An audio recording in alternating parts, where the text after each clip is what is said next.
Bueno, pues buenas noches a todos y bienvenidos a esta oportunidad, pues magnífica oportunidad que se nos ha presentado y que pues Monseñor Luis Marín pues ha tenido a bien que pueda ocurrir y que sea una realidad. Bueno, como sabéis, la Iglesia Católica está inmersa en un proceso sinodal. Un sínodo es una reunión habitualmente de obispos, pero que siempre se cuenta con el parecer del pueblo, pues de todos los fieles en los temas. Hasta ahora siempre era un poquito teórico, pero este sínodo que nos ha llegado a todos, ¿verdad? Esta participación de todos es y pretende ser, y es de hecho, está siendo real. Y todo eso es posible gracias pues, a un secretariado pues, muy activo, del cual forma parte Monseñor Luis Marín, como subsecretario de este sínodo en Roma, uno de los dos subsecretarios del sínodo. Él, pues, es, además de obispo, es agustino, formado en teología dogmática por la Universidad Gregoriana y teología espiritual, en comillas, de donde tiene su doctorado con una tesis doctoral sobre San Juan XXIII, pues con una tesis defendida cum laude. Ha sido y es profesor, formador, ha sido consejero provincial, asistente del general de los agustinos, secretario del Instituto Agustiniano de Espiritualidad, ordenado obispo el 6 de febrero de 2021 en Madrid por el cardenal Osoro. Tiene diversas publicaciones sobre el origen y de la espiritualidad de la Orden de San Agustín, también sobre San Juan XXIII, un retrato eclesiológico y también como maestro espiritual. Tiene otro libro publicado también sobre las iglesias orientales y aparte de una multitud pues, de artículos. Y se ha caracterizado siempre a lo largo de su tarea, no solamente docente, sino también pastoral, pues por el empeño en la participación precisamente de los laicos y de todas las edades, jóvenes y adultos, y es siempre una persona muy claro y de diálogo, y eso es una suerte que sea así, porque si algo va a ocurrir hoy es que a Luis Marín siempre se le va a entender todo lo que nos quiere decir. Y por eso aprovechar esta oportunidad de escuchar y también esta oportunidad de preguntar, pues como él mismo dijo, no hay preguntas inconvenientes, puede haber respuestas inconvenientes, pero las preguntas nunca son inconvenientes. Por eso, y sin más preámbulos, pues comenzamos y dará comienzo pues esta charla y diálogo y coloquio, pues a partir de este sínodo, pues que es una gracia y un don que ha sido dada por el Espíritu a toda la Iglesia, y no solo a la Iglesia, sino al mundo entero.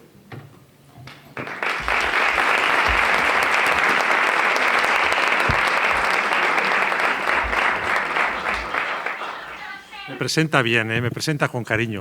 Pues fue mi alumno, fue mi alumno en teología. Resultó un buen alumno y yo se lo agradezco muchísimo esta presentación y su cariño. Bien, pues muchas gracias a todos por estar aquí. Un saludo a las autoridades civiles y religiosas y párrocos, representantes de diversas secciones. Mi agradecimiento también al representante de la comunidad judía. También ha llamado, pues no puede venir el representante de la comunidad musulmana.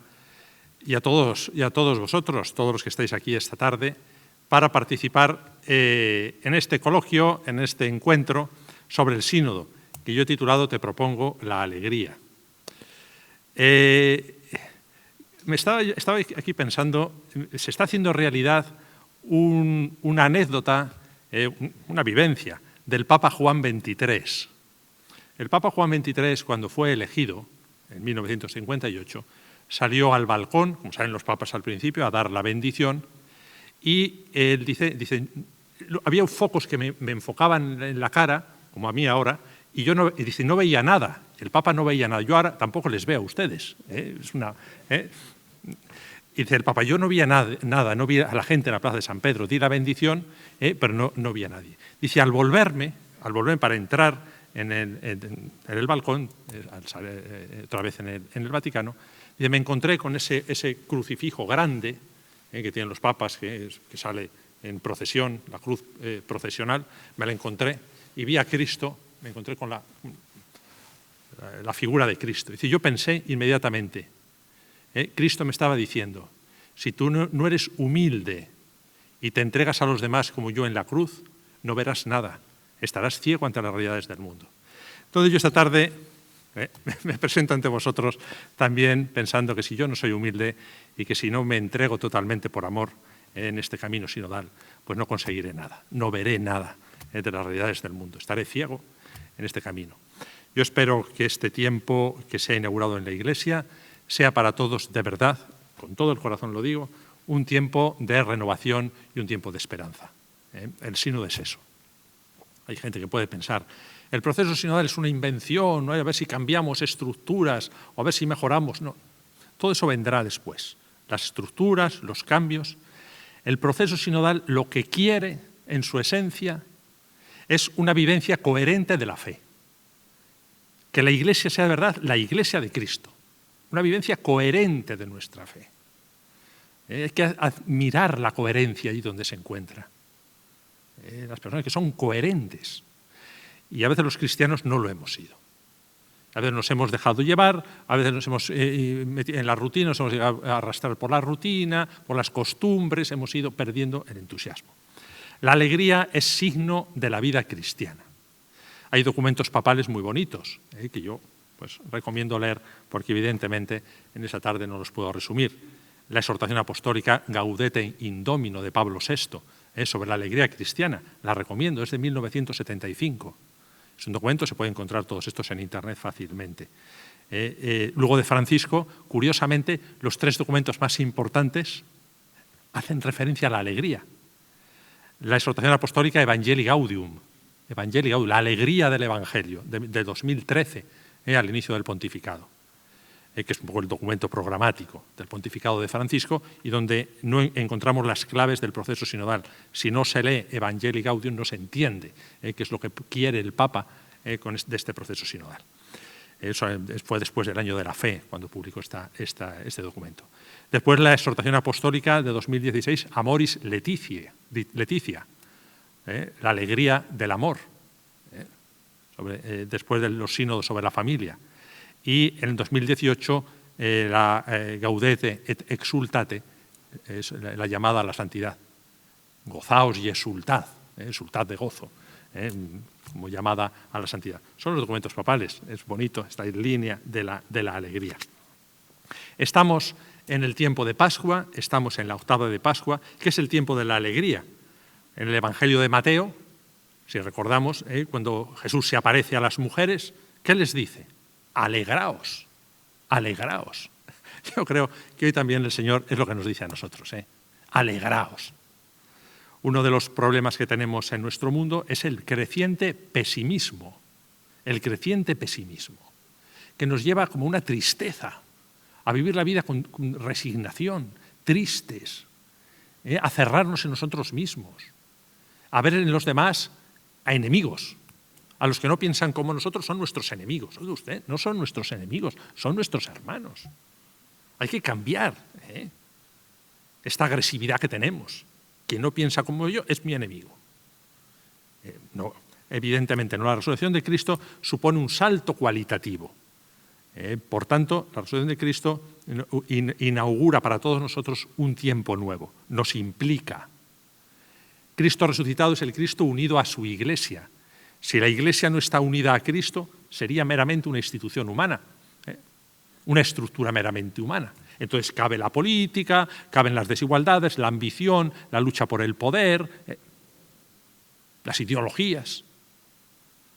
La Iglesia es el cuerpo de Cristo, está incorporada, se incorpora a Cristo, participa en Cristo. No hay Cristo, Jesús resucitado, sin Iglesia, ni Iglesia sin Cristo, que diría San Agustín, lo llama el Cristo total, cabeza y cuerpo. Por eso, la resurrección de Cristo es la reivindicación también de su mensaje. ¿Cuál es el mensaje del cristianismo, de nuestra fe? El amor es el centro, es el único mandamiento que nos deja Cristo. No deja 10, ni 15, ni 20, ni 200, un único mandamiento. Y dice, si cumples ese mandamiento, cumples la ley y todos los profetas. El mandamiento del amor verdadero. Por lo tanto, ¿qué tenemos que hacer en la vida? ¿Qué tenemos que hacer en la vida? Hacer muchas cosas, estudiar. Bueno, lo que tenemos como cristianos que hacer es purificar el amor, vivir el amor, porque Dios es amor. Entonces, ¿de dónde vienen los odios, los rechazos, las condenas? Tantas cosas que hacemos a veces, unas cosas tremendas, tremendas. Rompemos el diálogo. El amor es el eje de la vida cristiana y esto se reivindica en la resurrección de Cristo. Por eso, el centro es Dios, Dios es amor, es el Dios del amor y de la misericordia. Sabemos cómo el Papa Francisco está insistiendo mucho en esta idea. Dios perdona siempre. Somos los cristianos nosotros los que nos cansamos de pedir perdón. De esto se trata. Y este es el mensaje también de Pentecostés. Esa transformación de la propia vida. El mensaje cristiano no es solamente una idea teórica, no es un argumento de escuela, es expresión de la propia vida. Debe enraizarse en la vida, debe transformar nuestra vida. Todo cristiano debe estar transformado por el amor de Cristo, el amor de Dios. Y esta transformación, este Cristo que vivimos, debemos transmitirlo, proclamarlo, no con palabras, sino con la propia experiencia, con el propio testimonio, que cualquiera que nos vea a nosotros vea a Cristo. De esto se trata. Y esto es el testimonio de las primeras comunidades cristianas, de la primitiva Iglesia. La fraternidad, la alegría y el testimonio. Esto es, desde la experiencia del resucitado, que hace en realidad el Salmo 100. Servid al Señor con alegría. Servid al Señor con alegría. La vivencia cristiana es siempre una experiencia y una vivencia de alegría. Por eso a mí me sorprende y me entristece también en parte cuando aquellos que ven el cristianismo como un peso. Ser cristiano, el mensaje cristiano, el cumplir la ley de Dios es un peso. No es un peso, hermano, hermana. Es una liberación. Es una liberación. Es profundizar en nuestra intimidad y desde ahí crecer, avanzar, realizarnos como personas en el designio salvífico de Dios Padre.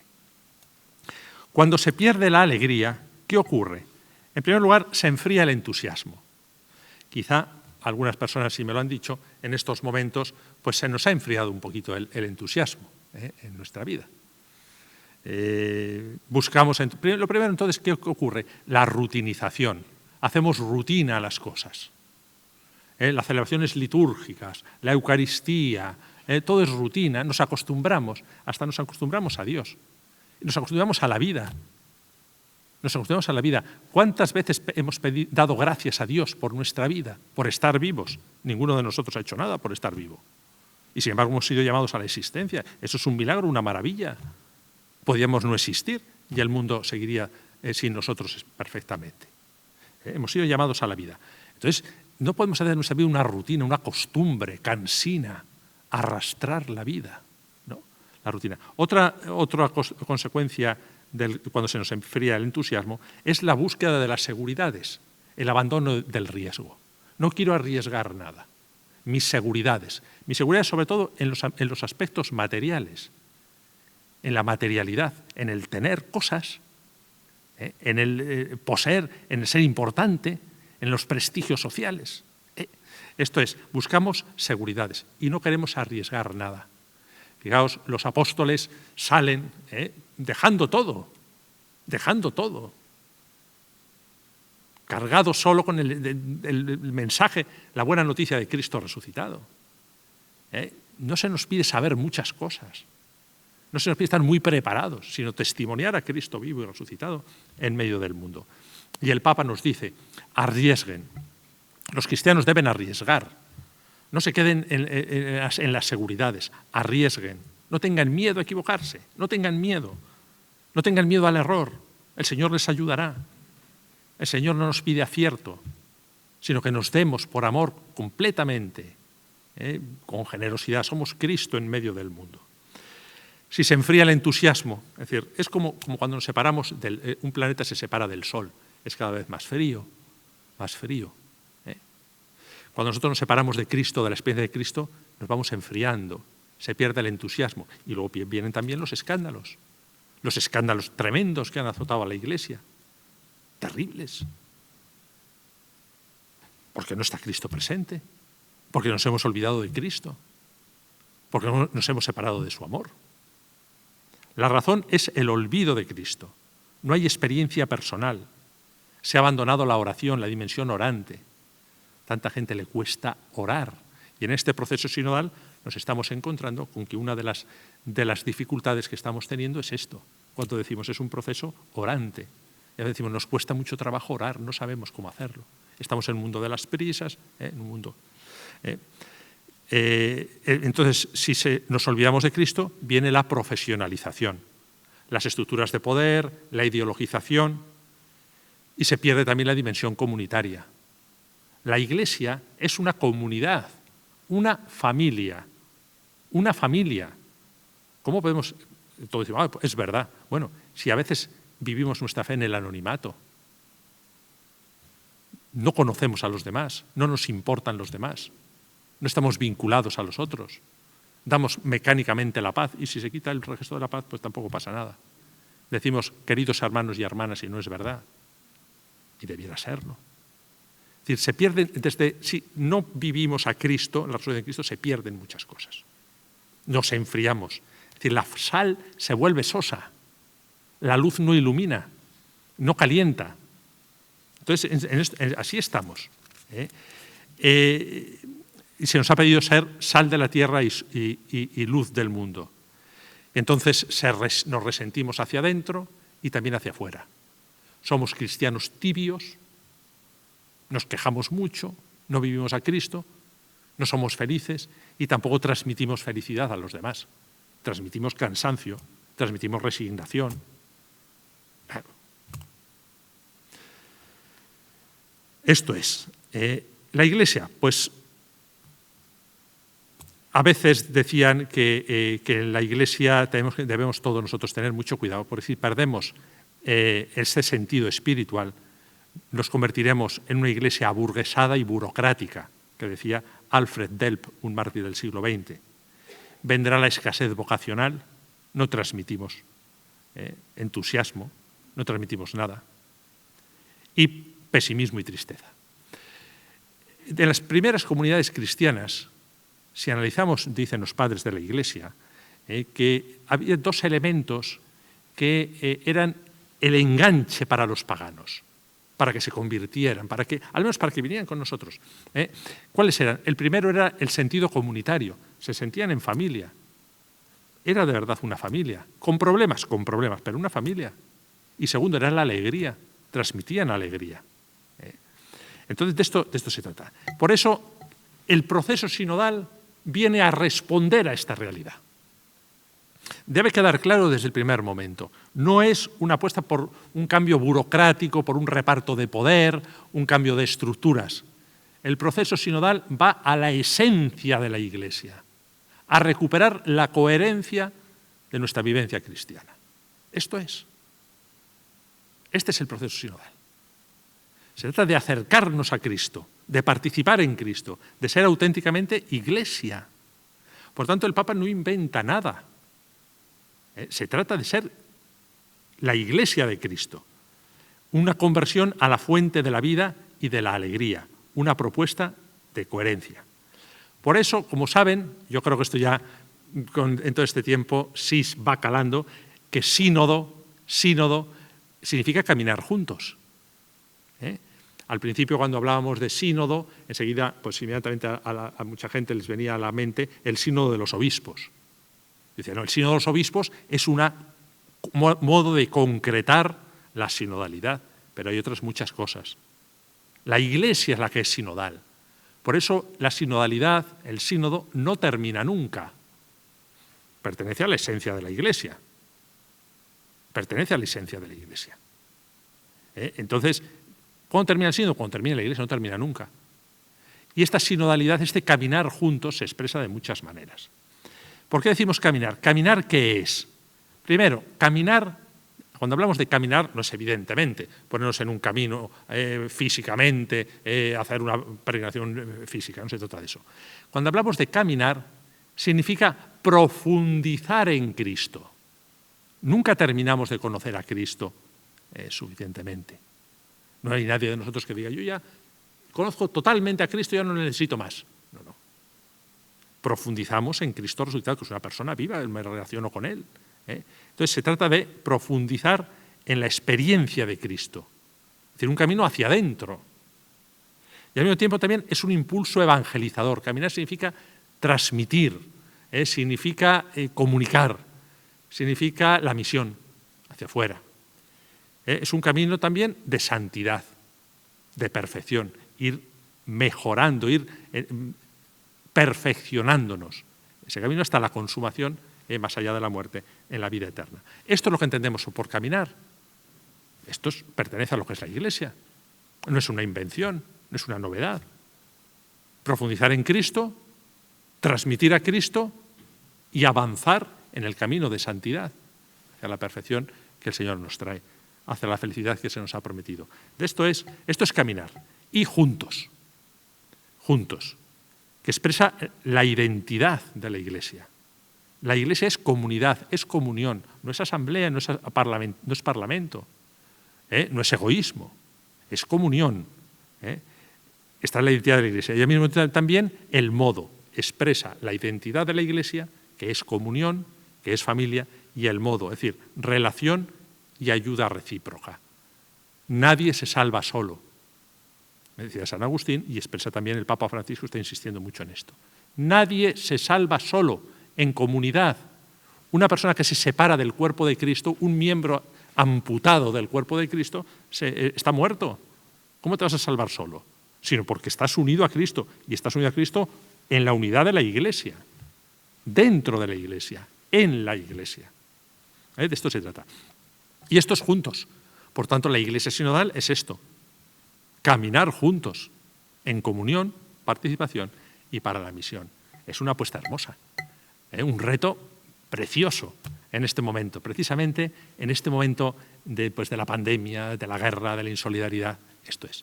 Y esto nos hace, y el Papa Francisco da un paso más y dice, fíjese, no solamente los bautizados, debemos estar abiertos a todos, porque todos somos hijos de Dios.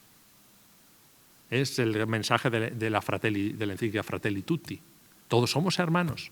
Todos somos imagen de Dios. Y el otro día, visitando al Pontificio Consejo para el Diálogo Interreligioso, pues hablábamos de esto. Entonces, estos documentos, el documento sobre la fraternidad universal. Vivimos en una misma tierra. Somos hijos de un único Dios. Somos hermanos. Somos hermanos. Tenemos tanto que hacer en común. Por ejemplo, el tema de la paz, el tema del cuidado de la creación, el tema de la lucha por la justicia. Vamos a unirnos, vamos a caminar también juntos, vamos a escuchar, vamos a colaborar. Hermano, yo creo que en este momento de la historia hay que apostar por la colaboración, por el diálogo, por la interrelación. Por ir hacia adelante, no por la división, por el odio, por la separación, por las diferencias. Claro que hay diferencias, pero es como en una familia. La Iglesia es familia de Dios. La Iglesia es familia de Dios. En una familia se respetan las diferencias, pero hay una unidad en el amor. Ojalá el amor triunfase en el mundo, cambiaría el mundo. Y tenemos que empezar por nosotros mismos, por nuestro pequeño mundo. Entonces, esto es. El proceso sinodal, ¿cuáles son entonces las claves del proceso sinodal? La primera es volver a lo esencial.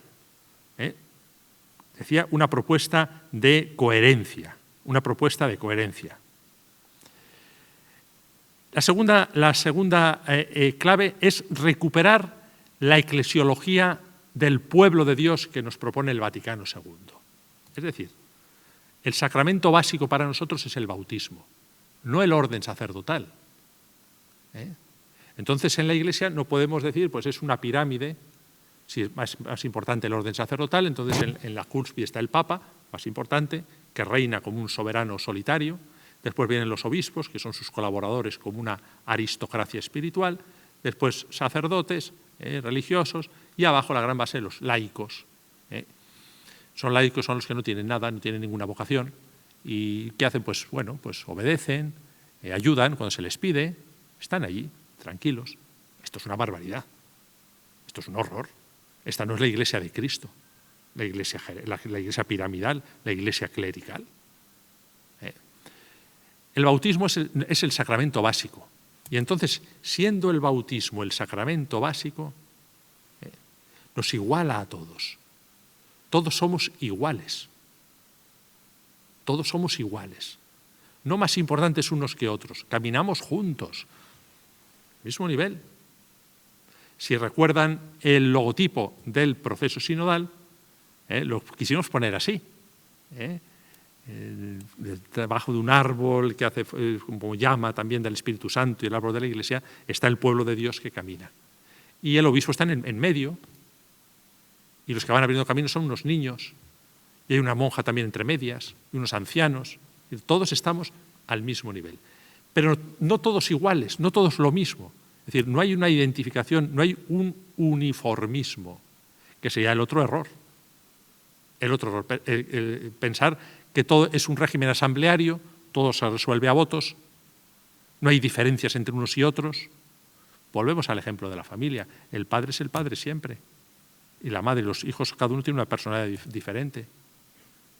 No es erróneo la apuesta por el clon, que todos sean clones nuestros, todos iguales a nosotros. Todos son iguales. Por la fotocopia. ¿No ve usted? Cada uno es diverso, todos iguales, en el mismo nivel. No más importantes son unos que otros, todos. Pero cada uno cumple su función porque sigue su vocación. El sacerdote tiene una vocación sacerdotal. El religioso, vocación de religioso. El laico, vocación de laico. El ser laico es una vocación. El Señor ha pedido a los laicos que le sigan como laicos. Como laicos, no como clérigos. No clericalicemos al laico, sino como laicos. Entonces, ¿qué hace? El laico tiene que cumplir su función, tiene una responsabilidad en la Iglesia. Debe participar en la Iglesia. No solamente de forma pasiva, sino de forma activa, en todo aquello que no sea del ministerio sacerdotal, que es propio de otra vocación. Y todos lo ponemos en común, nos enriquecemos todos. Entonces, no cabe entender el proceso sinodal desde el parlamentarismo o con una especie de asamblearismo. Eso es una barbaridad también, es un error. Debemos hacer un discernimiento en el Espíritu Santo. No se resuelve, buscar los consensos, buscar la comunión, no se resuelve todo por medio de votos, no es un parlamento, no son las ideologías. No se trata de esto. Y siempre, en tercer lugar, la tercera clave, para la misión. Para la misión. Es decir, ¿cómo podemos en este mundo transmitir el mensaje cristiano para que llegue a todos los rincones donde no llega? No nos quejamos mucho, no decimos muchas veces, este mundo de la increencia, nadie cree, hay que ver el egoísmo, el materialismo. No decimos muchas veces, el mundo está muy mal. La barbarie en Ucrania, las guerras olvidadas de África, las injusticias. Y nos lamentamos y decimos, ¿qué hace Dios para aliviar esto? Parece que Dios está sordo. Está dormido, no hace nada. Es un Dios lejano al final va a ser un Dios lejano. O a lo mejor no existe. Hermanos y hermanas, cada uno de nosotros somos la respuesta de Dios. Cada uno de nosotros somos la respuesta de Dios a los problemas del mundo. No pensemos en una varita mágica, el Señor va a venir, como pensaban también los apóstoles, ¿no? A ver si vienen los ángeles a instaurar el reino de Dios en la tierra. Somos cada uno de nosotros la respuesta de Dios, porque cada uno de nosotros somos Cristo en medio del mundo, o no somos cristianos. ¿Qué significa para nosotros ser cristianos? estar incorporados a Cristo, ser Cristo. Estamos tan identificados con Cristo, le conocemos tan experiencialmente, tenemos tanta experiencia de Cristo, que nos transformamos en Cristo. Somos Cristo. Entonces nosotros somos la respuesta de Dios a los males del mundo, a los dolores del mundo. ¿Qué hacemos?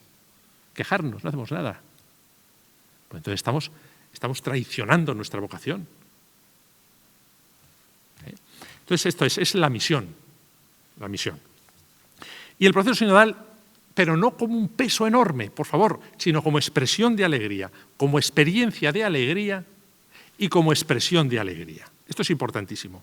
Dios es alegría. Dios es alegría. Por tanto, donde hay Dios, donde esté Dios presente, está presente la alegría. Y podemos decir lo contrario, ¿no? A veces, donde no hay alegría, quizá no está Dios presente. Bien, pues está el mal, entonces tenemos que remediarlo, tenemos que llevar la presencia de Dios, la compañía, porque hay enfermedades, hay problemas. Entonces debemos responder, llevar a nosotros la presencia amorosa del Señor. Esto es. Y además el proyecto de Dios por el ser humano es un proyecto de plenitud y de felicidad en el amor. La primera carta a Timoteo 2:1-8 nos dice que Dios quiere que todos los seres humanos se salven, todos los hombres se salven y lleguen al conocimiento de la verdad. Por tanto, la propuesta de Dios es una propuesta, una oferta de salvación y de amor, y de alegría y de felicidad. Voy a decir una cosa en esta línea de la alegría cristiana, de esta propuesta alegre y gozosa de Dios, que quizá a alguno le pueda sorprender. Yo espero que no. Dios solo propone la salvación, no la condenación. Dicho con otras palabras, Dios no condena nunca, salva siempre. Alguno dirá, este obispo está diciendo herejías, o puede estar diciendo cosas un poco extrañas. Entonces está negando el infierno. No. Yo solamente digo que Dios es Padre. Dios nos ama inmensamente, hasta el punto de enviar a su Hijo, Cristo, Jesús, que asume la muerte, una muerte terrible, por amor a los seres humanos, y que resucita y que en su triunfo estamos incorporados todos nosotros. La propuesta de Dios es siempre una propuesta de amor, de salvación, de felicidad. Un Padre que ama no ofrece nunca la condena, el dolor, la muerte, el infierno, que no, solamente la felicidad plena, que es Él, es Dios mismo, no es una cosa, no es un lugar. La salvación es Dios mismo, ese es el mensaje gozoso y de alegría que nos trae la Pascua. Cristo. Se ofrece ese mensaje de Dios, el Dios con nosotros, es Dios mismo. Entonces, esto es. Y el juicio final es eso, el juicio es un juicio de salvación, no de condena. Hemos visto muchas películas americanas y decimos, a lo mejor el juicio de Dios, a ver cuántas obras buenas has hecho, cuántas obras malas. Si has hecho más obras buenas que malas, te salvas, si no te condenas. Bueno, no es esto. Decía Benedicto XVI, en nuestro juicio el juez es nuestro padre y nuestro amigo. Con toda confianza, está de tu parte. Bueno, entonces alguno dice, entonces no hay, está usted negando el infierno y la condena. Bueno, ¿hay posibilidad de condenarse? Sí, pero por nuestra parte, no por parte de Dios. Yo puedo rechazar a Dios. Yo puedo no aceptarlo. Es decir, Dios nunca se impone, sino que se propone. El amor nunca se impone. Y Dios es amor. Por tanto, esta oferta enorme, preciosa, magnífica, que supera todo lo que podíamos pensar. Esta plenitud, participar en la vida divina, ser hijos de Dios. La felicidad plena es siempre una oferta, es un regalo. Dios se regala a sí mismo, se da, pero nosotros debemos aceptarlo. Y ahí está la posibilidad de condena. Yo puedo rechazar a Dios. Yo puedo rechazar la salvación. Yo me condeno. Con las opciones que hago en esta vida. Con las opciones de egoísmo, las opciones de miseria, las opciones de odio, las opciones de muerte, el rechazo. Ojalá, hermanos, no rechacemos nunca a Dios. Que seamos en nuestras oraciones siempre sean de vida, de gozo, de alegría. Esto es.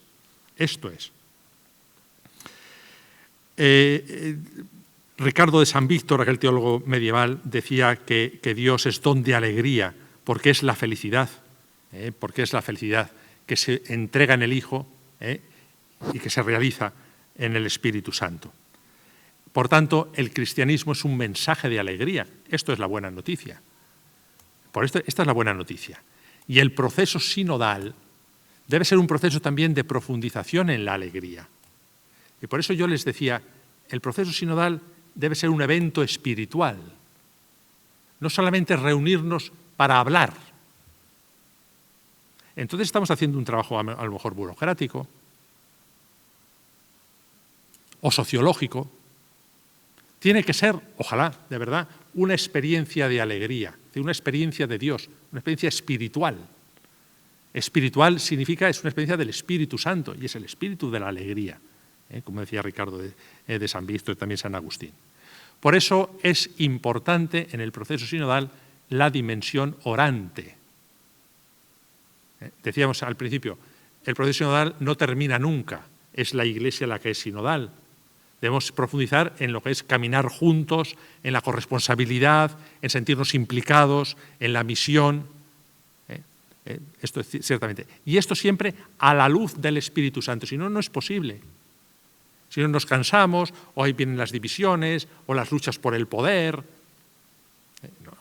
La dimensión orante, importantísimo en esta vivencia de alegría del Espíritu Santo, en el proceso sinodal. Que sepamos orar, escuchar, dice el Papa, al Espíritu Santo todos y los unos a los otros. Que nos escuchamos unos a otros y todos al Espíritu Santo. Entonces, para vivir la dimensión, la alegría de la fe, la alegría que es Dios, la verdadera alegría, no las alegrías mundanas, falsas, frágiles y que se pasan, para vivirla debemos profundizar en esta dimensión orante. Segundo elemento, profundizar en la dimensión comunitaria. La alegría se comparte. Es la experiencia nuestra. La alegría se comparte. No es una expresión solo de egoísmo, eso no es alegría. La alegría siempre es fiesta. La fiesta es compartida. Entonces, esta es la dimensión comunitaria eclesial, la dimensión de caridad, la dimensión de amor. Debemos profundizar también en este sentido de comunidad cristiana. Yo si algo también quiero deciros esta tarde es esto. Por favor, vamos a intentar vivir nuestra fe de forma comunitaria, que nuestro grupo, nuestra parroquia, la diócesis, nuestra familia, todo lo que es iglesia, sea de verdad comunidad, familia. Y tercero, esto nos llevará a vivir juntos la dimensión de alegría, una dimensión de gozo, a transmitir una alegría en el mundo. La dimensión orante de acción comunitaria desembocan en la dimensión de alegría. Entonces, ¿cómo expresamos y desarrollamos la alegría en el proceso sinodal? Pues yo decía, en primer lugar, en la escucha y discernimiento de la voluntad de Dios. Es decir, compartiendo la experiencia de Dios manifestada en Cristo. No se trata tanto del hacer, sino del ser. No se trata tanto de la cantidad, sino de la calidad. Esto es muy importante para todos nosotros. Debemos escuchar y discernir la voluntad de Dios. Como decíamos antes, escucharnos los unos a los otros y todos al Espíritu Santo. Debe ser una práctica normal entre todos nosotros.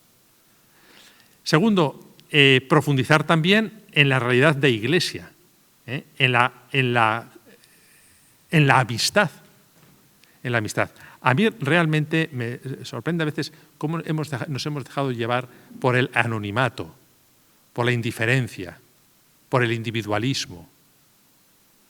Debemos poner remedio a esto, que nuestras comunidades sean de verdad comunidades unidas, comunidades de amigos de todos nosotros.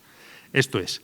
Y tercero, escuchar la palabra y la participación eucarística, que sea la palabra de Dios centro de nuestra vida y la Eucaristía, el momento en que nos encontramos como comunidad cristiana y nos encontramos con Cristo, que se nos da a nosotros como alimento. Como el cuarto punto sería algunas líneas de actuación para hacer posible la alegría. Debe ser este proceso sinodal un proceso, decía antes, de coherencia. En el engaño y en la mentira no es posible la alegría. Debe ser un proceso de clarificación, un proceso no ficticio, no un proceso de engaño, no un proceso de apariencias, sino realmente desde las raíces. Toda reforma viene desde las raíces, desde la base, desde abajo. Debe ser un proceso de coherencia. Por eso esta reforma desde las raíces nos llevará a una iglesia viva. La iglesia no es un museo de arqueología, sino un jardín floreciente de vida. Una iglesia abierta, la iglesia inclusiva y de la misericordia. Una iglesia participada, la corresponsabilidad. Y una iglesia evangelizadora, en salida y que va a las periferias existenciales. Por eso las opciones sinodales son muchas. Yo aquí las resumo en 5. La primera, recuperar y profundizar lo que es la Iglesia en cuanto comunión y comunidad. Esto es un objetivo del proceso sinodal. La alegría que decimos se vive en comunidad. Otra opción sinodal es la unidad pluriforme, la integración de las diferencias.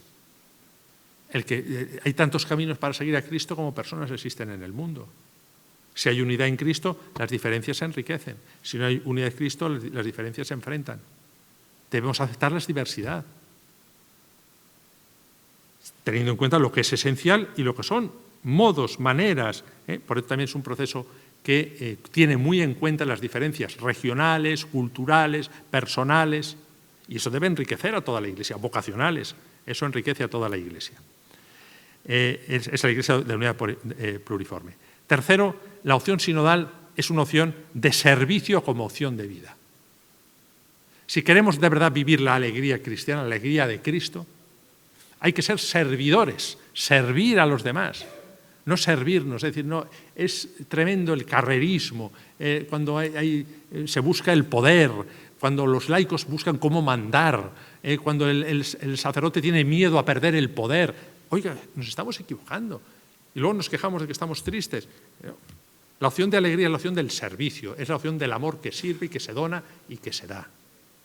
Debemos recuperar la dimensión del servicio, servirnos los unos a los otros, ayudarnos los unos a los otros. Y entonces sí, vendrá el cuarto punto, la revisión de las estructuras sinodales, para que sirvan. Las estructuras de comunión, participación y misión. Decíamos antes que no solamente el sínodo de los obispos. Por ejemplo, tenemos los consejos pastorales, en las parroquias, consejos económicos, el consejo presbiteral, los cabildos, los capítulos de los religiosos, el sínodo de los obispos, las estructuras también de la curia romana. Bueno, pues vamos a ver si funcionan o no funcionan. Hay que mejorarlas. El Papa ha aprobado alguna reforma de la curia romana. Hay que cambiar a veces lo que no funciona. Y si no funcionan, o bien porque no sirve, entonces lo dejamos, las quitamos, o bien porque no estamos empleándolo bien. Habrá que revitalizarlo.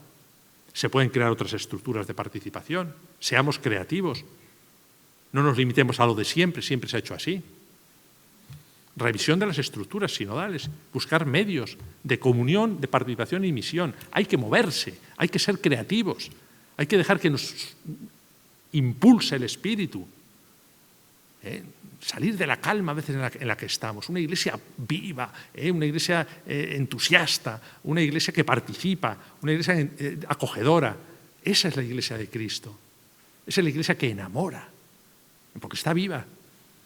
Y también el quinto sería la apertura al diálogo interreligioso. Lo primero, el diálogo interreligioso. El Papa ya viene desde tiempos del Concilio, Pablo VI, Juan XXIII antes. El diálogo interreligioso que se ha acelerado. Somos hijos del mismo mundo, hijos del mismo Padre. Vamos a colaborar. ¿Cómo que enfrentarnos y ver en el otro un enemigo y denigrarlo y hacer risas y ridiculizar? No puede ser esto. colaboramos, somos hermanos, diálogo interreligioso y también diálogo con el mundo. Diálogo con el mundo, con los hombres y mujeres de buena voluntad. Por eso el Papa te dice, el sínodo está abierto a todos los que quieran ayudar. Escuchen a los demás. No se queden solamente en ustedes, nosotros cerrados en nosotros mismos, que nos autoalimentamos. Escuchen a las periferias, escuchen a los demás, escuchen a los miembros de otras religiones qué piensan de la Iglesia, cómo podemos ayudar, qué piensan ellos que debiéramos cambiar. Escuchen y luego hagan un discernimiento para saber cuál es la voluntad de Dios, qué nos está pidiendo. Estas son las opciones, las secciones sinodales. Y esto lo hemos hecho en distintas fases. Hemos empezado por abajo. Pues todo lo que viene todo de arriba, no, es desde abajo. Por eso pedimos desde las parroquias, desde los grupos. Ya nos decíamos, Señor, es que no sabemos, es que somos muy pocos, es que la gente no sabe empezar. No os preocupéis, hay que comenzar, como Abraham, que sale de su tierra fiado de Dios. Que sois pocos, no importa, ya vendrán más gente. No tengáis miedo. Poneos a la escucha del Espíritu, que sea un proceso orante, que sea un proceso realmente de discernimiento, de escucha a los demás, a las periferias, en el diálogo interreligioso, para ser mejores cristianos, para vivir mejor nuestra fe, para escuchar y saber cuál es la voluntad de Dios y así poder abrirnos a la verdadera alegría, que es la de Dios. Viene desde abajo, diócesis. Luego vendrán las parroquias, diócesis, conferencias episcopales. Luego viene la fase continental, los distintos continentes, que son distintos, hay una gran riqueza y una gran variedad. Después vendrá el sínodo de los obispos, efectivamente. Después volverá, probablemente, otra vez a las diócesis. Entonces, tiene que ser una iglesia en movimiento, una iglesia que cambia, una iglesia que se transforma desde Cristo, desde la centralidad de Cristo y desde la luz del Espíritu, para la misión. Esto es. Entonces, de esto es lo que se trata, que la sinodalidad sea una realidad en el ser, en el hacer y en el estilo. La sinodalidad no termina nunca, no termina nunca. Por favor, lo digo con todo cariño, no piensen que se termina cuando se ha terminado la fase diocesana.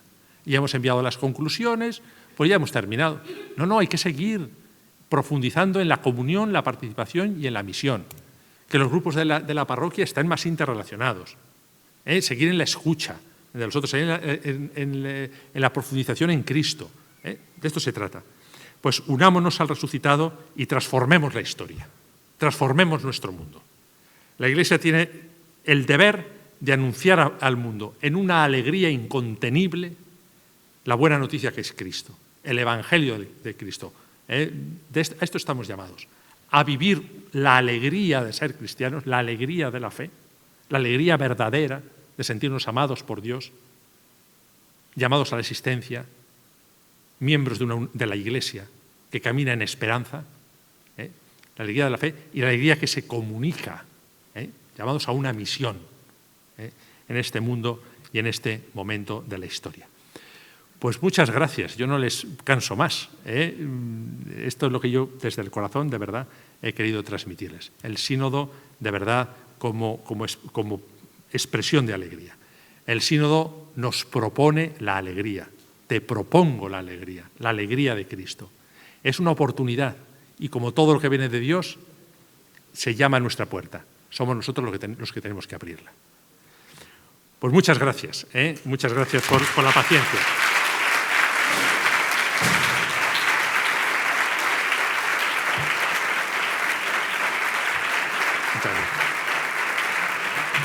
Muchas gracias.